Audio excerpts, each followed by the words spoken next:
Hi friends, అందరికీ నమస్కారం. శివరాత్రి పూజ చేసేటప్పుడు ఈ 4 మనం కంపల్సరిగా శివరాత్రి పూజ చేసేవాళ్ళు ఈ 4ని మనం కంపల్సరిగా పూజలో ఉపయోగించాలండి.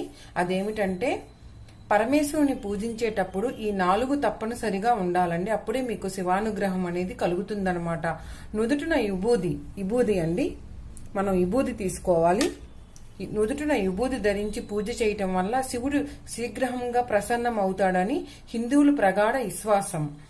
భస్మం అంటే పాపాలు పటాపంచలు చేయటం. భస్మధారణ దుష్టత్వాన్ని నిర్మూలించి దివ్యత్వాన్ని ప్రసాదిస్తుందన్నమాట.